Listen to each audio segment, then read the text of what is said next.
Bienvenue dans cette nouvelle vidéo. Aujourd'hui on va voir ensemble comment réaliser une animation d'ADN sur After Effects.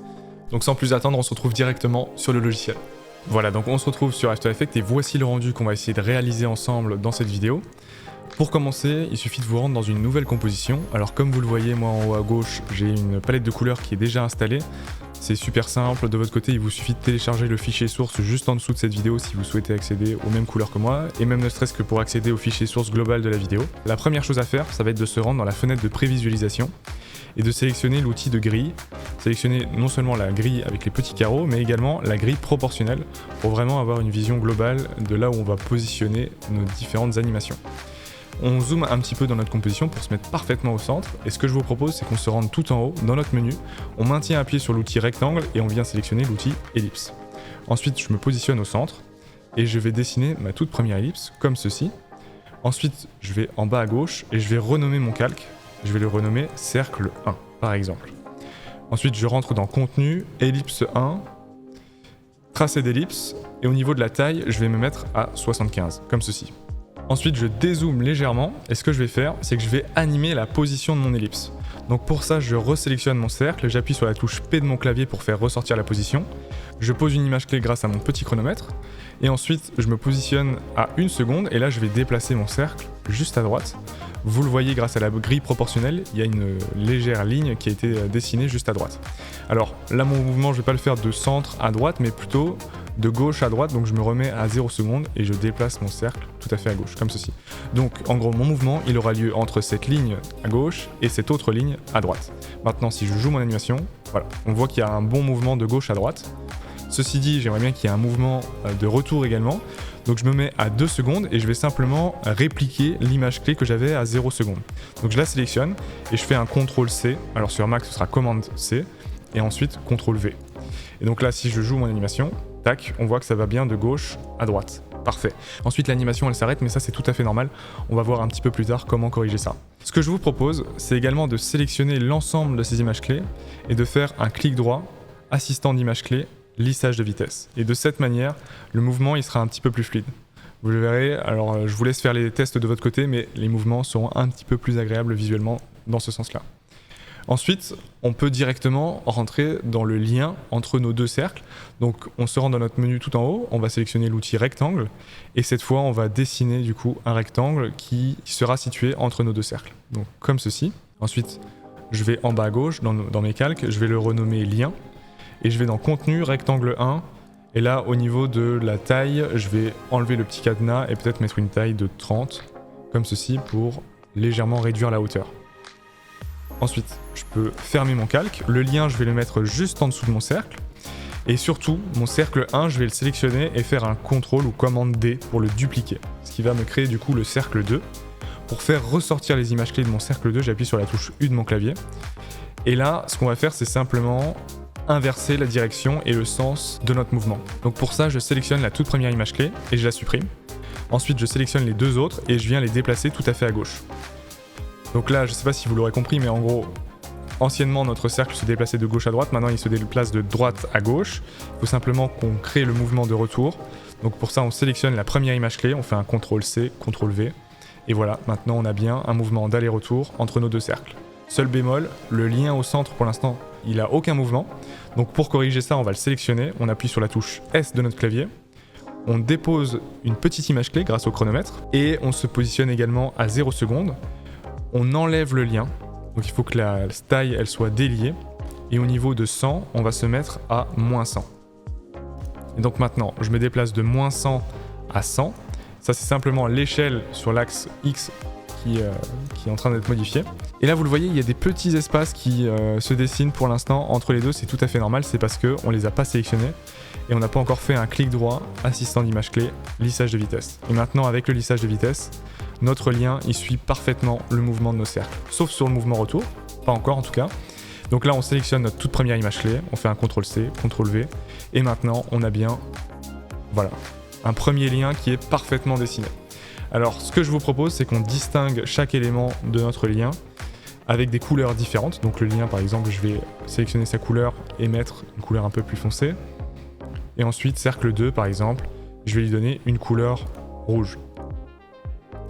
Parfait. comme ceci. Maintenant les grilles je peux les enlever, j'en ai plus spécialement besoin, donc je vais faire comme ceci.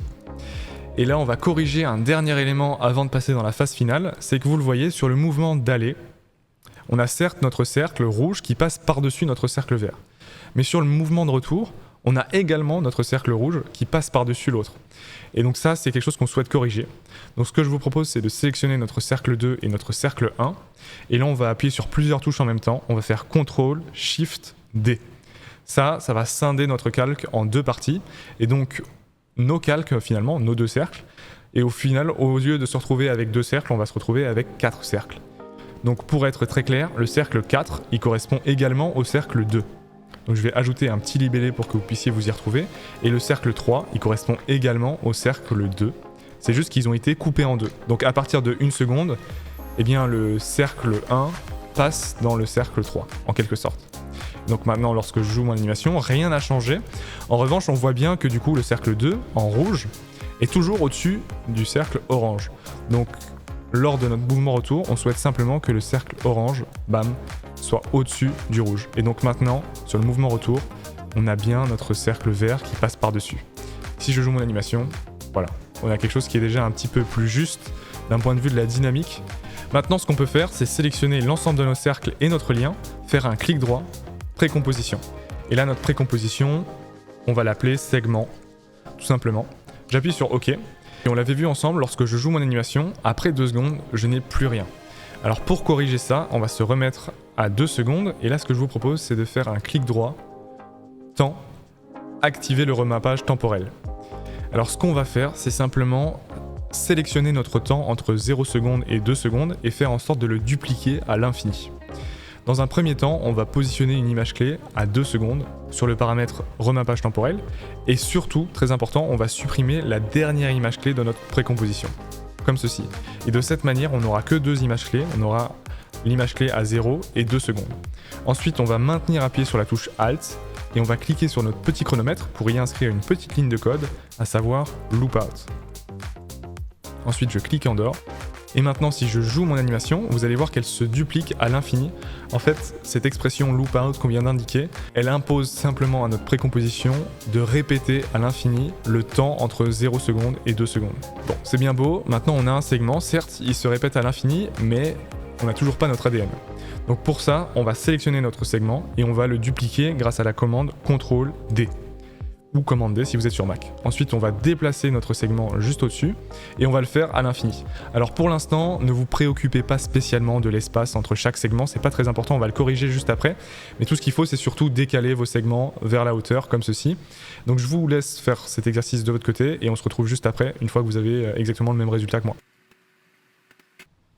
Voilà, donc normalement là, vous vous retrouvez avec une certaine quantité de segments. Ce que je vous propose, c'est de tous les sélectionner, comme ceci, éventuellement de les replacer légèrement au centre. Et là, pour corriger, comme on l'a vu juste avant, l'espace entre chaque segment, on va se rendre dans la fenêtre Aligner. Alors, si vous n'avez pas accès à la fenêtre Aligner, vous allez dans Fenêtre et vous sélectionnez Aligner. Et on va dans Répartir les calques et vous allez cliquer sur Répartir en haut. Et de cette manière, l'espace entre chacun de vos segments, normalement, sera identique. Ensuite, si je joue mon animation, du coup, là, vous avez bien tous nos segments qui se jouent parfaitement synchronisés et les uns sur les autres. C'est pas exactement ce qu'on souhaite, donc ce qu'on va devoir réaliser, c'est simplement se rendre tout en bas dans notre composition et il va falloir décaler l'ensemble de notre calque de 3 images. Donc je me décale de 3 images, 1, 2, 3, et je décale également ma précomposition pour qu'elle débute légèrement après. Et il va falloir faire ça pour l'ensemble de nos segments. Donc encore une fois, je vais faire ça de mon côté, je vous laisse le faire également du vôtre et on se retrouve juste après. Et voilà, normalement vous devriez obtenir le résultat suivant. Voilà, et avoir votre ADN qui se joue de cette façon-là. Alors je suis bien conscient que là, le travail que je viens de faire à l'instant, normalement, on le fait avec un plugin pour gagner du temps. Mais là, j'essaie de rendre le tutoriel le plus abordable possible et le plus accessible. Donc voilà, on l'a fait un petit peu manuellement, mais normalement, sachez qu'il y a des plugins qui nous permettent de faire ça plus facilement. Ensuite, vous le voyez, l'ensemble de notre ADN, elle se révèle progressivement. Alors peut-être que c'est un effet que vous souhaitez avoir. Personnellement, c'est pas ce que je veux. Donc je vais sélectionner l'ensemble de nos précompositions et je vais les décaler tout à fait à gauche, de façon à ce que ma dernière précomposition, elle soit déjà visible lorsque notre animation, elle débute. Et ensuite, au contraire, de façon à pas avoir de bug en fin d'animation, je vais prolonger ma précomposition comme ceci. Donc maintenant, tout du long, je vais avoir mon ADN qui se joue comme je le souhaite. Voilà, c'est déjà presque tout pour ce tutoriel. Ce que je vous propose à la fin, c'est peut-être de sélectionner l'ensemble de vos segments, faire un clic droit, précomposition, et de renommer cette précomposition ADN. On clique sur OK. Maintenant, vous pouvez cocher le petit soleil, et de cette manière, on va pouvoir diminuer légèrement la taille normalement de notre ADN, comme ceci, peut-être jouer sur sa rotation, la mettre à 25% par exemple, et là, si je joue mon animation, voilà, vous avez une ADN qui est parfaite. Voilà, c'est déjà tout pour ce tutoriel, j'espère que ça vous aura plu. Si vous souhaitez aller plus loin, j'ai une formation dans laquelle je vous accompagne de A à Z sur After Effects, le lien est juste en description. Et sinon, moi je vous dis à très vite dans un prochain tutoriel.